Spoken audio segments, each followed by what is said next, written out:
C'est un cri de détresse, une sonnette d'alarme qui se fait entendre à la résidence Vigie de l'Art des Ormeaux. Ce matin, aucune infirmière auxiliaire pour 160 patients. Ils vont mourir de faim, ils vont mourir de soif, ils vont se laisser mourir, affirme le docteur Michel Pagé, assigné à cette résidence. Là, on ne sait pas qui va passer des pilules, qui va s'occuper des plaies, parce qu'on manque de ressources, ça n'a pas de bon sens. Alors, là, on s'est rendu au stade où il faut choisir des pilules pour en donner le moins possible. Donc, c'est l'enfer. Le docteur Pagé pratique depuis 41 ans, dont 26 ans en CHSLD. C'est lui qui constate les décès. 3 à 4 par jour. Des décès d'aînés à qui il restait encore de 16 à 18 mois à vivre, si ce n'était pas de la pandémie de COVID-19.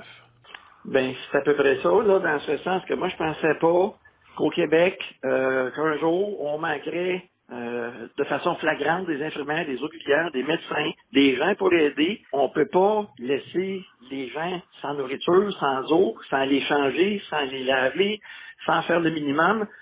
C'est rendu un pays quasiment pauvre, là. Le docteur Pagé ne veut pas faire porter le fardeau du manque de personnel aux gestionnaires du CHSLD. Encore une fois, c'est le CIUS de l'ouest de l'île de Montréal à qui on s'est adressé afin d'avoir des ressources. J'ai peur qu'ils meurent de manque de soins et ça, c'est pas acceptable. C'est sûr que ça fait de la peine à tout le monde, ça n'a pas de bon sens. Selon le médecin, on est à l'heure des choix. S'il n'y a pas d'aide pour distribuer les médicaments, les aînés mourront plus vite et surtout, moins dignement. C'est là, s'il n'y a plus de personnes, ils risquent de mourir de déshydratation, de manque de nourriture, les gens vont se laisser aller plus vite. On ne peut plus garantir aux enfants qu'ils vont mourir sans souffrance et dans la dignité. Et Félix, c'est justement le docteur Pagé qui a alerté le CIUS sur le sort de ces personnes hébergées.